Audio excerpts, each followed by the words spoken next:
यो भिडियोले पुरै तपाईँको लाइफ परिवर्तन गरिदिनेवाला छ।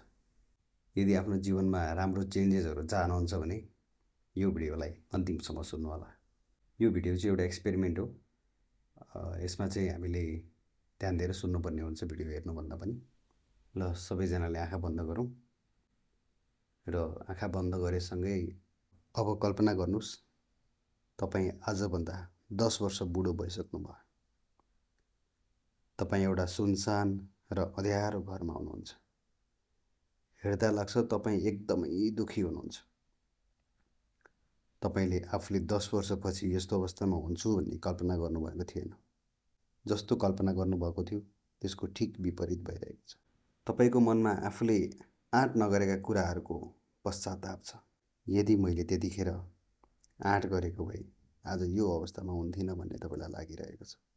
धेरै कुराहरूको पश्चातापले तपाईँलाई थिचिरहेको छ। मन भारी छ।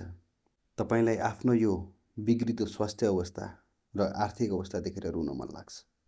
आफूले बेलैमा छोड्न नसकेको बानीहरू सम्झेर आफूलाई पिट्न मन लागिरहेको छ।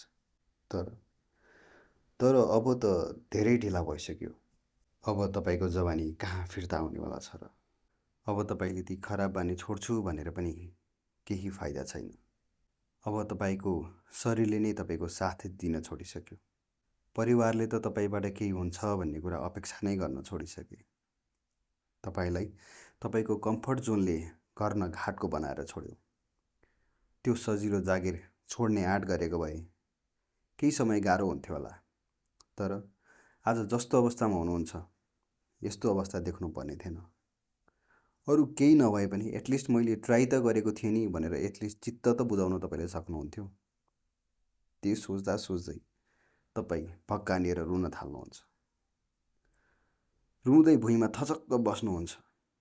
हे भगवान, हे संसार, मेरो कुरा कसले सुन्ला? हे ईश्वर, मलाई मैले खेर फालेका वर्षहरू फिर्ता गरिदिन्छौ? बिन्ती छ, फिर्ता गरिदेऊ न। बरु मलाई तिम्रो नोकर बनाएर राख। जे गर्नुपर्छ म गर्न तयार छु। तर मलाई यो बिजोग अवस्थामा बस्नु छैन। मलाई मेरो हविगतबाट निकाल। मलाई यो हविगतबाट निकाल। बरु मलाई तिम्रो नोकर बनाएर राख। जे गर्नुपर्छ म गर्न तयार छु। तर मलाई यो बिजोग अवस्थाबाट निकाल। मलाई यो हविगतबाट निकाल। मैले त पत्तै पाएन छु म कसरी यस्तो अवस्थासम्म आइपुगेछु। म मेरा गल्तीहरू सच्याउन चाहन्छु। भगवान, बिन्ती, मलाई कम्तीमा 10 वर्ष भए पनि फिर्ता गरिदेऊ। म मेरो जीवन बदल्न चाहन्छु। मैले गरेका सारा गल्तीहरू सच्याउन चाहन्छु। मलाई यस्तो जीवन त चाहिएकै थिएन भगवान, बिन्ती, मलाई 10 वर्ष फिर्ता गरिदेऊ। तथास्तु। आँखा खोल्नुहोस् त, हेर्नुहोस् त। तपाईँले वरदान पाइसक्नु भयो। तपाईँले मागेको 10 वर्ष फिर्ता पाउनुभयो। हेर्नुहोस् त। हो, आजकै दिनदेखि सुरु हुने गरी तपाईँले तपाईँको 10 वर्ष फिर्ता पाउनु भएको छ। अचम्म मान्नु पर्दैन। साँच्चै नै तपाईँको इच्छा पुरा भएको। संसारका तमाम मान्छेहरूमध्ये तपाईँको चाहिँ इच्छा पुरा भएको छ। अब गर्नुहोस् के गर्नका लागि तपाईँ अघि रुँदै हुनुहुन्थ्यो।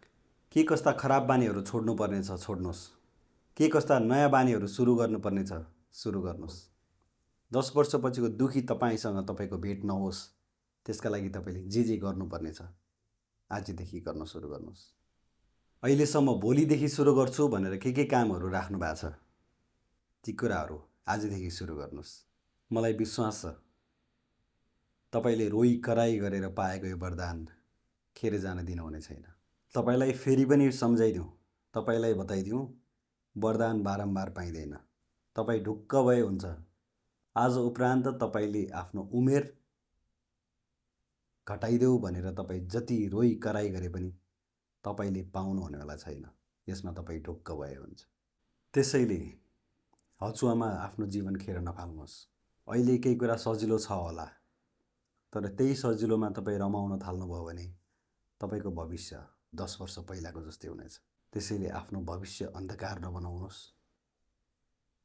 अहिले नै तपाईँले अलिकति मेहनत गरिदिनु भयो भने भोलिको तपाईँको फ्युचर बेटर हुनेछ। तपाईँले आफ्नो कम्फर्ट जोन आजकै दिनदेखि छोड्नु भएन भने अघि रुँदै गरेको मान्छे तपाईँ स्योरली हुनुहुन्छ। त्यसमा कुनै दुई मत छैन। यो भिडियोले तपाईँलाई आगामी 10 वर्षमा बेटर ठाउँमा चाहिँ पुर्याउन हेल्प गरोस्। समय अमूल्य छ, सोचेर सम्झेर यसलाई खर्च गर्नुहोला। धन्यवाद। सबैको जय होस्।